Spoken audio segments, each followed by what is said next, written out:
Hello everyone, my name is Michael and I want to welcome you back to the Sovereign Gaming YouTube channel, the channel where I build worlds, lots, and share my own thoughts on video games that I enjoy.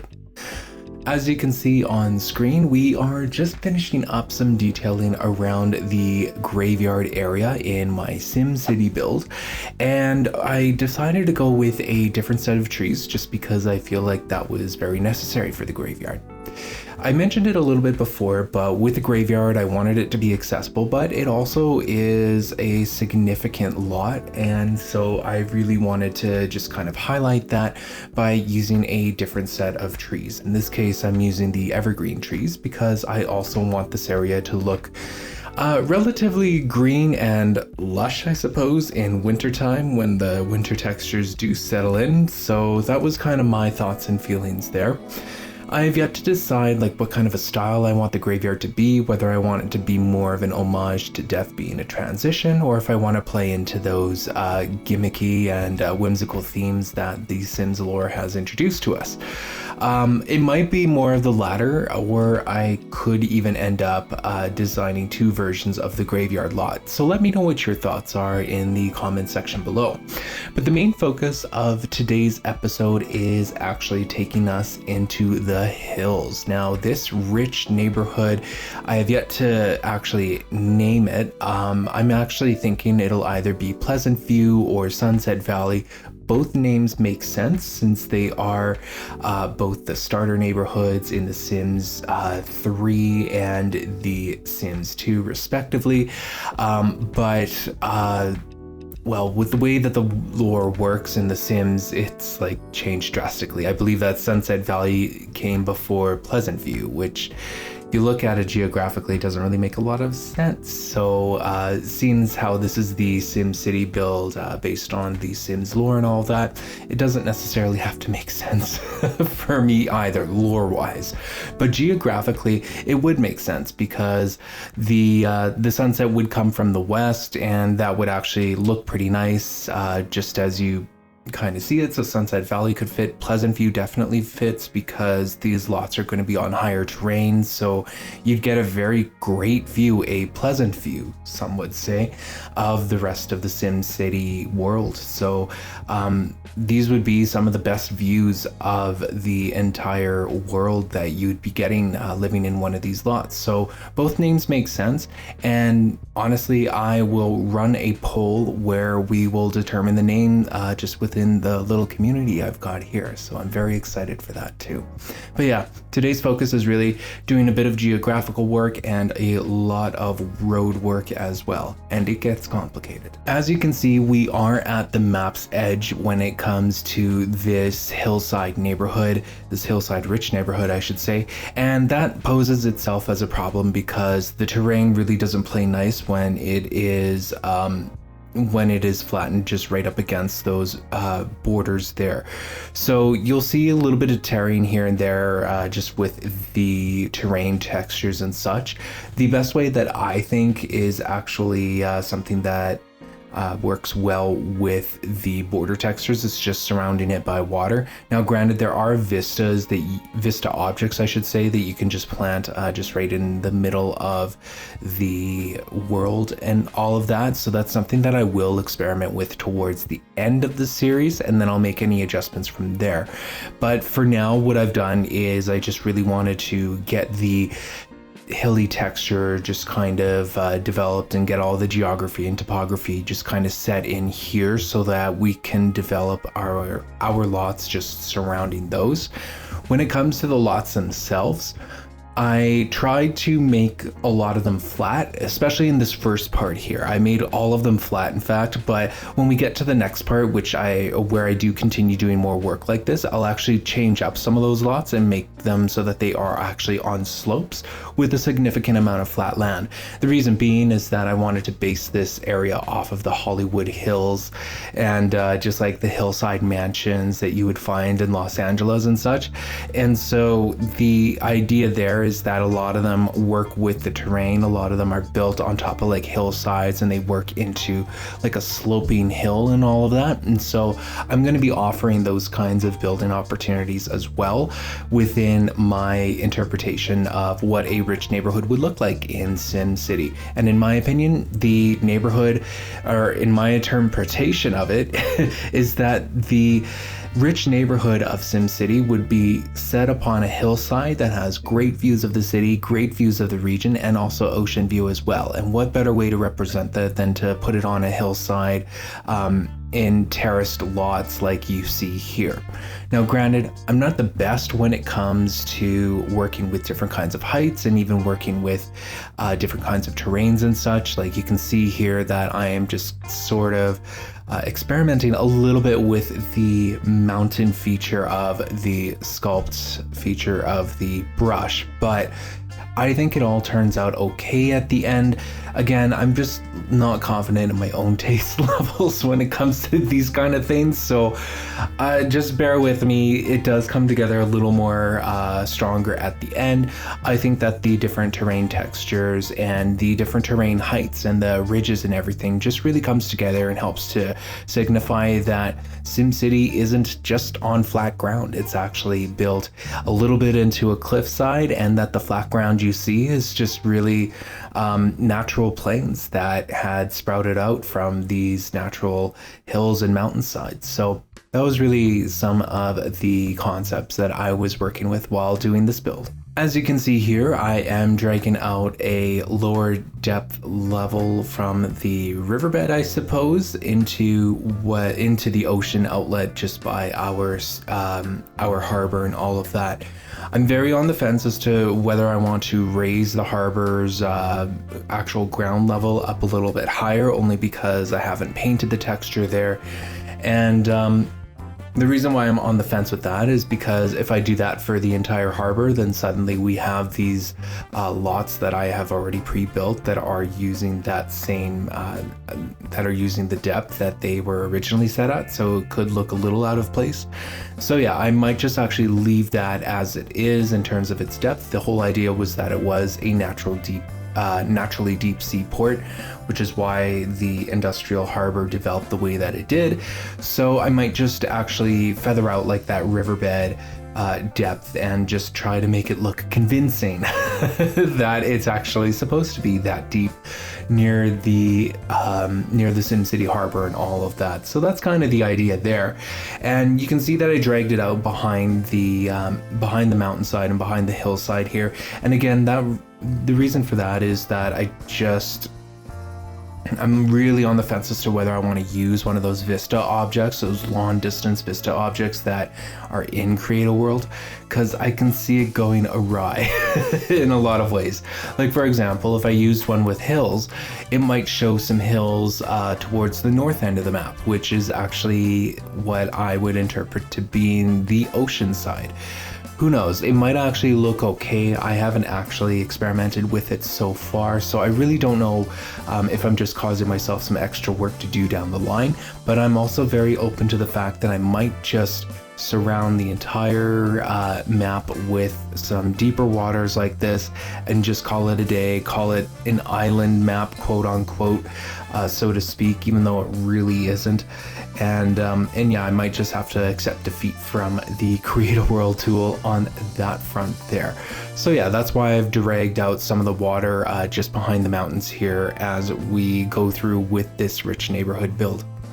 Like I mentioned earlier in this episode, right now I'm putting all of the lots on flat land, and I'm going to, like in the next episode, I actually slope a couple of them, so that's kind of the idea there. For now, I'm putting it on flat land with the idea that I will have to go back and redo it. That's something that I'm just doing in this episode right now, and the reason for that is just to kind of give shape to the different terraced levels of the rich neighborhood here. So I also gave each lot like 64 by 64 squares to work with. So for those of you that are looking to download this world and all of that and are worried about whether your mansions will fit within my Sims 3 world, well, let me let me put that concern at ease here, because they certainly will. Each of these lots are 64 by 64. In fact, at the end of this neighborhood build, there is, I don't even think that there is a lot that isn't 64 by 64 in terms of the lot size there. So there is a ton of room to build upon and to really make extravagant mansions on, which is exactly what I intended. I intend to build mansions within this neighborhood that look extravagant, and for some that are on flat land, they're going to look great, and for those that are on sloped land, it's going to look super interesting, because those kinds of builds and architecture is what we see in the Hollywood Hills of Beverly Hills and whatnot. And so that's what I really wanted to emulate and to reflect here, is just that this is complicated topography, this is complicated geography, and that the homes have to conform to such. However, there are still some flat plots that are available to build upon, which grants a lot of which grants some beautiful views. Like, I don't think that you'll get better views than the views that you get from the hills here, outside of maybe living in a penthouse in the downtown core, where you would actually get a good view of the land from that perspective. And at that point, you'd really just be choosing between which perspective do you want. Do you want to view the world that you live in from the hills, or do you want to view the world you live in from the downtown core island? So yeah, that was some of the thought that I had put into the design of the neighborhoods here, and yeah, I was very happy with the way that it turned out. And I'm allowing the plots of land, like these different kinds of lots, really dictate how the mountainside is going to look and feel at the end of this build. So yeah, that was really where all of the inspiration came from there. When my version of SimCity actually ends up being available for download, I'll likely have to upload it with just the lots as being blank, except for the port lots and all that are in the game right now as we speak. And the reason being for that is I can't really access the editing game world just because of the different glitches that I have had to deal with since downloading some new store stuff. Whoopsie daisy there. But the other reason is that it can also help players to choose how they want to develop the world. Maybe there are players out there that just want to build themselves. However, there are other players that might just want to have a more informed build, so they'll be waiting for me to actually develop lots. The idea is to actually develop all of the lots on that you see on screen, and that includes like the downtown core and all of that. So yeah, I plan to absolutely do that. And when it comes to the downtown, when it comes to the rich neighborhood area that we are working on now, so again, that's either going to be Pleasant View or Sunset Valley. When it comes to that neighborhood, what I plan to do is I plan to build those mansions, and who knows how they'll turn out, but I plan to build those mansions based on the originating families. And if I remember my lore correctly, and you'll have to excuse me or correct me in the comments, either one will do, as I haven't really taken a quick peek at the Sims wiki for originating families, but I think that the 4 core families that would really inhabit the tallest mansion, or the highest mansions in the hills would be the Crumplebottoms, the Altos, the Landgrabs, and of course, what was the last one? The Landgrabs, the Altos, and of course the Goths. Who can forget the Goths?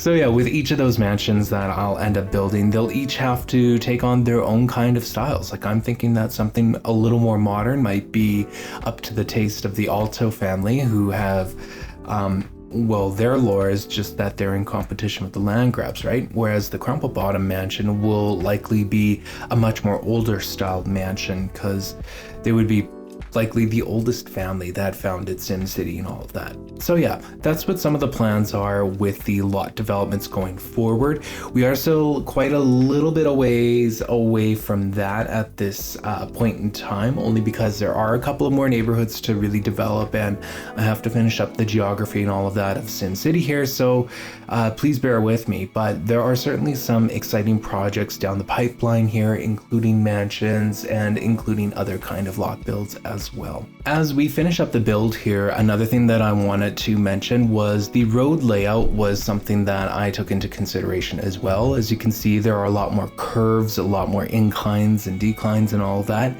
And the idea was to really try to reflect mountainous terrain as best as I could.